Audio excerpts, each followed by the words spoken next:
Admiral Rex Martinez stared at the smoking remains of what used to be Earth's primary defense console and wondered if the warranty was still valid. Probably not, considering the last 3 months had involved more explosions than a Michael Bay movie marathon. The command center looked like someone had taken a blender to an electronics store, and the acrid smell of fried circuits mixed beautifully with the bitter taste of impending doom.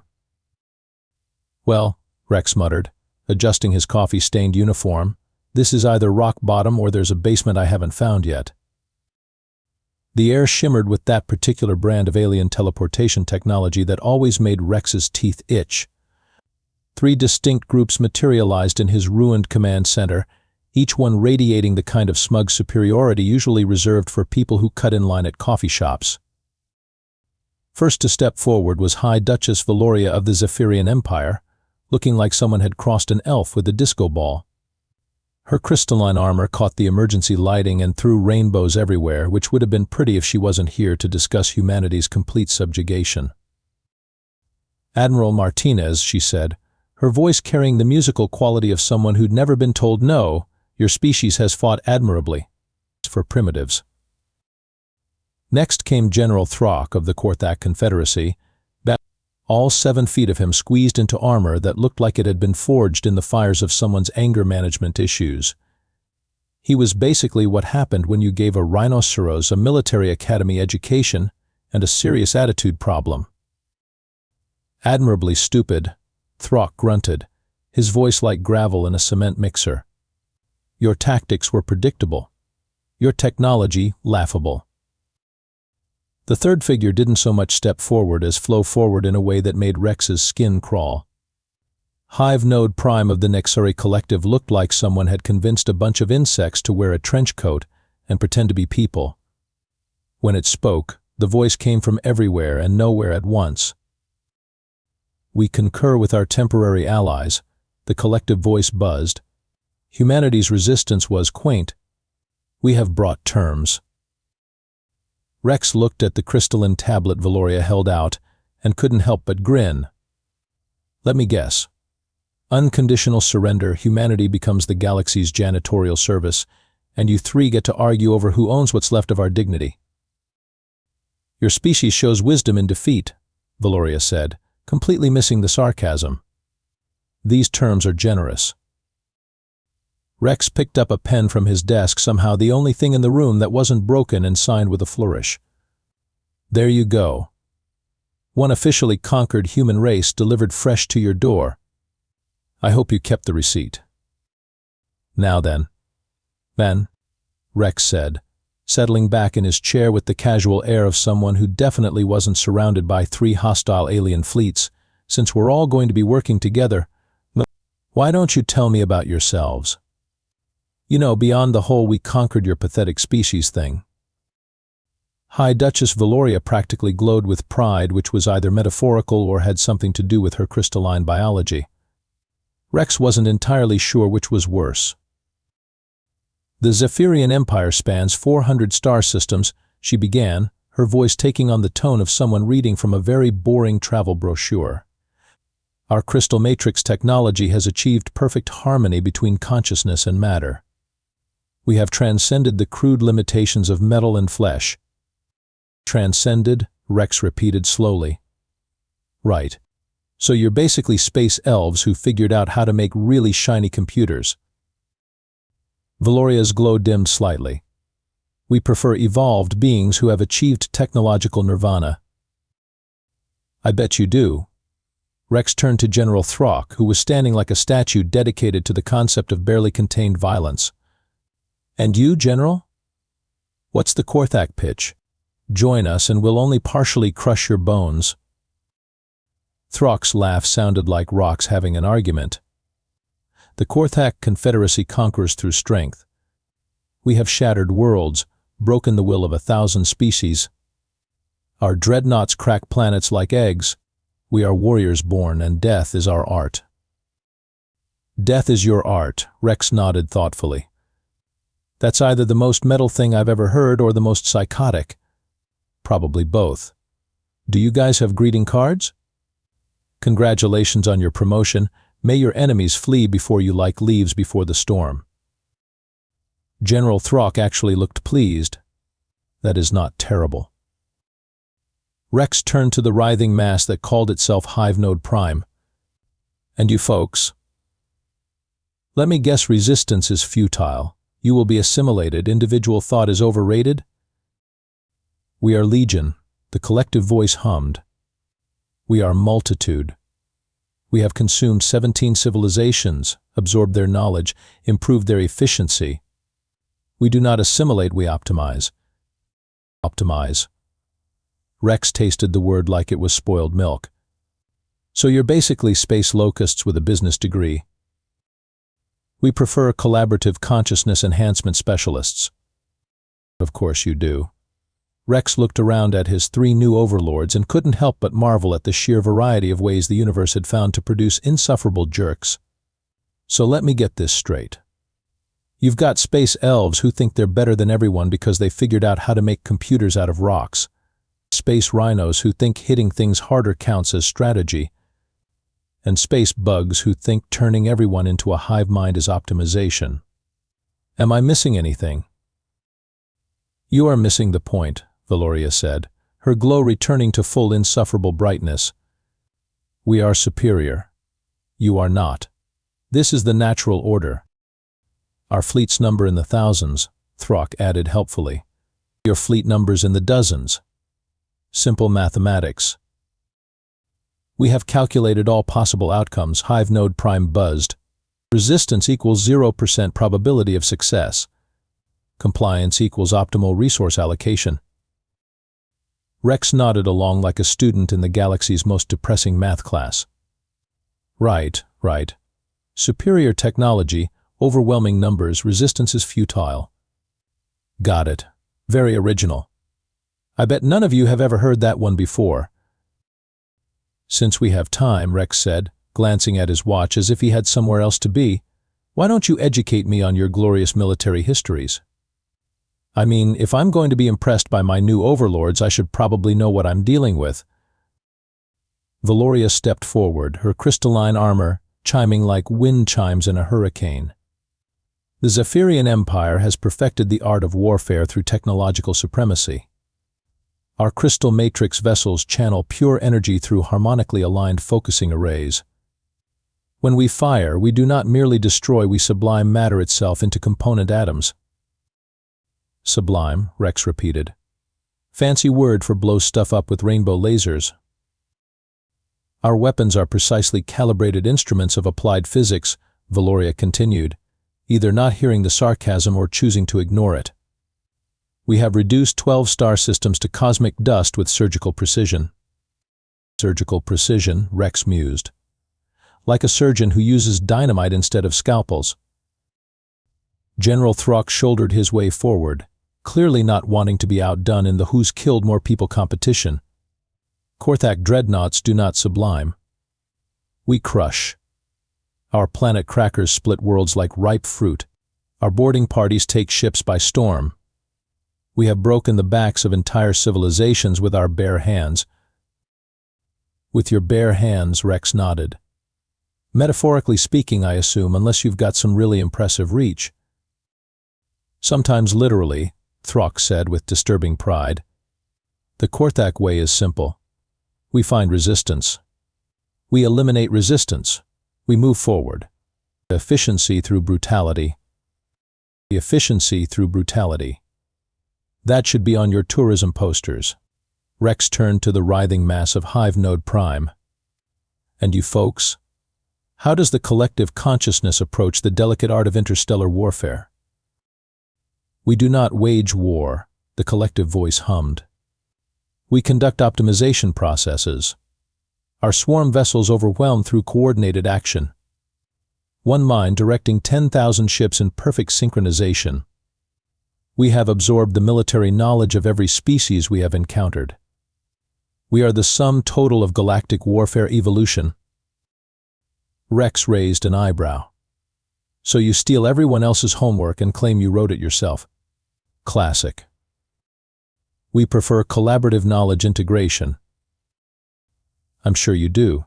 Rex leaned back in his chair, which creaked ominously. Everything in the command center seemed to be held together by hope and duct tape at this point.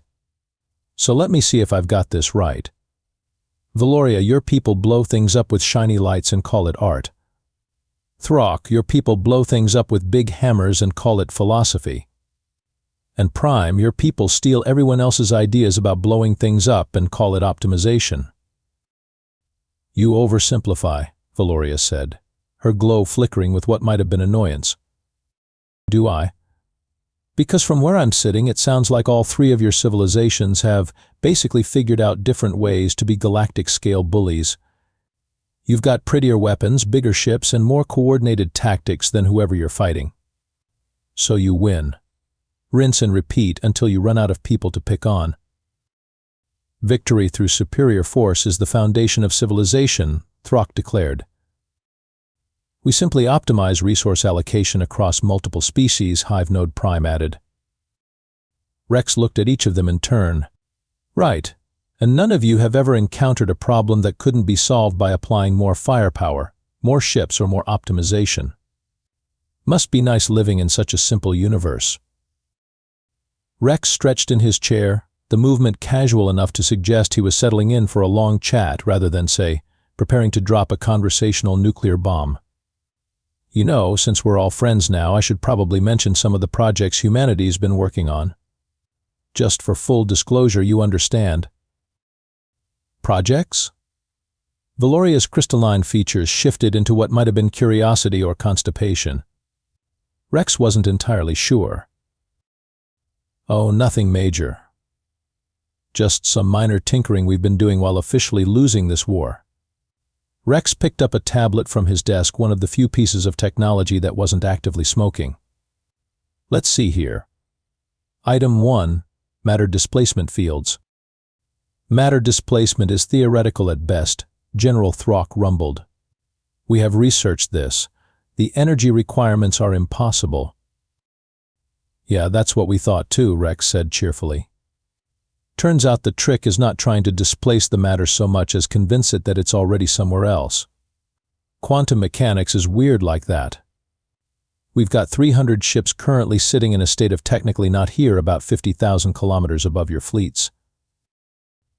The three aliens exchanged glances, which was quite a feat considering Hive Node Prime didn't appear to have eyes in any conventional sense. You are attempting deception, Valoria said, though her voice carried slightly less certainty than before. Am I? Item 2, quantum tunneling ordnance. Rex scrolled down his tablet like he was reading a shopping list. Turns out if you can convince a bomb that space doesn't actually exist, it gets really confused about things like shields and armor. Just appears wherever you want it to be and explodes with great enthusiasm. Impossible, Throck declared, but his voice had lost some of its earlier confidence. Item 3.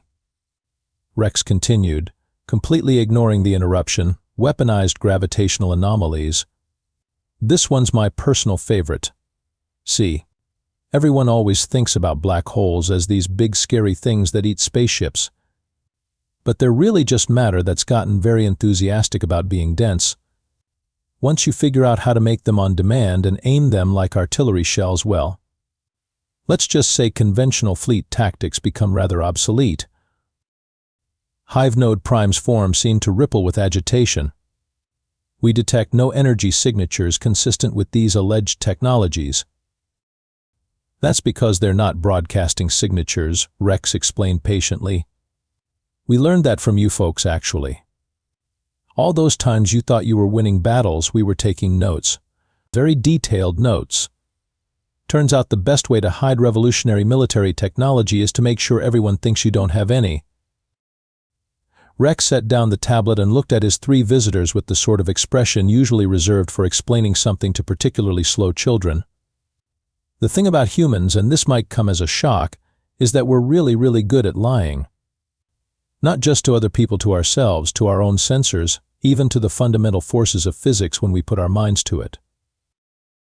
Your species was defeated, Valoria insisted, though her glow had dimmed considerably. We monitored every battle. Your fleets were destroyed. Our fleets were testing prototypes, Rex corrected. Do you have any idea how hard it is to get accurate performance data on experimental weapons? You need real combat conditions, real enemy tactics, real desperation. We couldn't exactly ask you to volunteer as target practice. General Throck was beginning to look like someone who'd just realized he'd been betting on a rigged game. You allowed your worlds to be conquered, your people to suffer. Our people were evacuated to secure locations about 6 months ago, Rex said. What you conquered were mostly empty cities and some very sophisticated holograms. We're good at special effects too. Hollywood, you know. The change in atmosphere was almost visible. Rex watched with considerable satisfaction as 3 of the galaxy's most feared military leaders went through the emotional stages of realizing they'd been played harder than a violin in a symphony orchestra. Valoria was the first to crack, her crystalline composure shattering like, well, crystal. Impossible. Our sensors would have detected. Your sensors detected exactly what we wanted them to detect, Rex interrupted. Humans have been lying to sensors since we invented radar. It's practically a tradition at this point. General Throck was frantically tapping at a communication device on his wrist, but his earlier swagger replaced by the frantic energy of someone trying to contact customer service during a system crash. Command, report status of the 3rd Fleet. Command, respond immediately. Rex helpfully pulled up a holographic display from his desk. I can save you some time there, General. Your 3rd Fleet is currently surrounded by approximately 400 ships that, according to your sensors, don't exist. Your 2nd Fleet is experiencing what I can only describe as aggressive technical difficulties with their weapons systems. And your 1st Fleet, Rex paused for dramatic effect. Well, let's just say they're discovering what happens when someone replaces all your ammunition with quantum tunneling ordnance. Hive Node Prime's collective voice had lost its earlier harmony and now sounded like a swarm of very confused insects. We calculate this scenario probability at 0.001%. This cannot be occurring. Here's the thing about probability, Rex said, leaning forward in his chair. It's not actually magic, it's just math. And humans are really, really good at math when we're properly motivated. Turns out being threatened with galactic extinction is excellent motivation. The holographic display showed 3 distinct fleet formations, each one now surrounded by significantly more ships than they'd started with.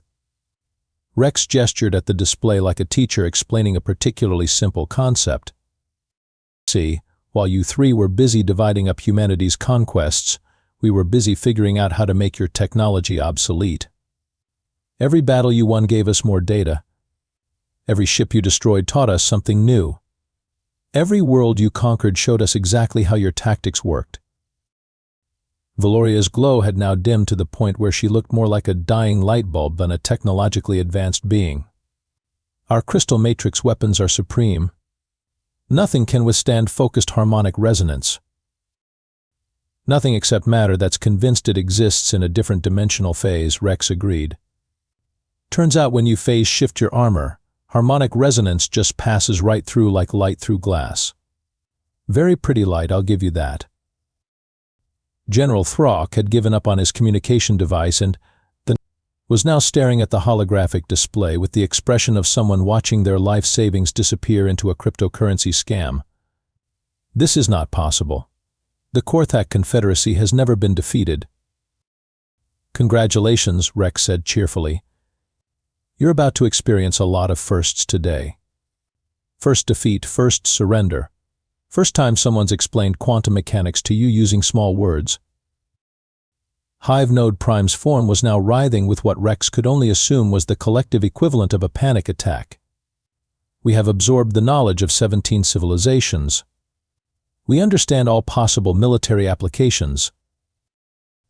All previously existing military applications, Rex corrected.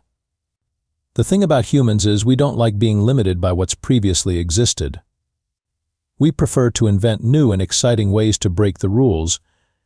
It's sort of our whole thing. Rex stood up and walked over to the window, which showed a view of Earth's orbital space that was suddenly much more crowded than it had been 5 minutes ago. You know what the really funny part is? We weren't even trying to hide this from you. We just didn't advertise it. Every piece of technology I've mentioned has been in development for years. We published papers, filed patents, even had a few demonstrations. You just assumed that because we were losing the war, none of it mattered. He turned back to his three guests, who were now looking less like conquering overlords and more like tourists who'd just realized they'd gotten on the wrong bus. The thing about humans is we're really good at two things: lying convincingly and learning from our mistakes. And you three just gave us 3 years of intensive education in galactic warfare. Rex walked back to his desk and sat down, pulling out the same pen he'd used to sign humanity's surrender. So here's what's going to happen. You three are going to contact your fleets and tell them to stand down.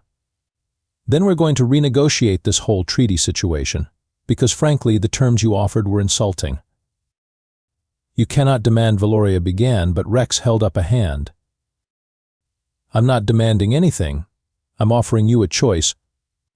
Option 1, we demonstrate our new toys on your fleets and then negotiate with whoever's left. Option 2, we skip the demonstration and go straight to the negotiation. I'm hoping you'll pick option 2. Because exploding things is expensive and we've got a lot of reconstruction to do. General Throck was staring at his communication device, which was now showing casualty reports that made no mathematical sense. Your weapons, they ignore shields. Ignore armor. How do we defend against them? That's the neat part, Rex said. You don't. But here's the thing, we don't actually want to conquer you. We just want you to stop being jerks to everyone else in the galaxy. Turns out most civilizations are perfectly reasonable when they're not under threat of extinction. Hive Node Prime's collective voice had settled into something that sounded almost contemplative. We require clarification. If humanity possesses overwhelming military superiority, why offer negotiation instead of demanding submission? Rex grinned. Because ruling the galaxy sounds like the worst job in the universe. Do you have any idea how much paperwork would be involved? No, thank you. We'll stick to being the galaxy's unexpected plot twist. He pulled out a new document, this one considerably shorter than the previous treaty. Here's what we're thinking. The Zephyrian Empire will use their crystal matrix technology to help rebuild the civilizations they've sublimed. The Korthak Confederacy will redirect their enthusiasm for warfare toward infrastructure projects. Turns out planet crackers make excellent mining equipment when you dial down the settings. And the Nexari Collective will use their optimization expertise to help coordinate humanitarian aid instead of assimilation efforts. Valoria looked at the document like it might bite her. You would have us repair the damage we have done. I would have you do something useful for a change, Rex corrected. Consider it community service. With supervision, of course. We'll be keeping an eye on things. And if we refuse? Throck asked, though his voice suggested he already knew the answer. Rex gestured at the holographic display, which was now showing the impressive collection of human ships that had apparently materialized out of nowhere. Then we demonstrate what happens when humans get really motivated about problem solving. Trust me, you don't want that. We can get very creative when we're annoyed. One by one, the 3 alien representatives signed the new treaty. Rex watched with the satisfaction of someone who'd just solved a particularly challenging puzzle. There we go, he said, setting down his pen. One reformed galaxy, delivered fresh to everyone's door. You know, I think this is the beginning of a beautiful friendship. A weird, complicated, heavily supervised friendship, but still. Rex leaned back in his chair and looked out at the stars, but where the galaxy's most feared fleets were in the process of discovering that sometimes the best way to win a war is to convince everyone else they've already won it. Sometimes, he mused, the pen really is mightier than the sword. Especially when the pen is backed up by weaponized black holes.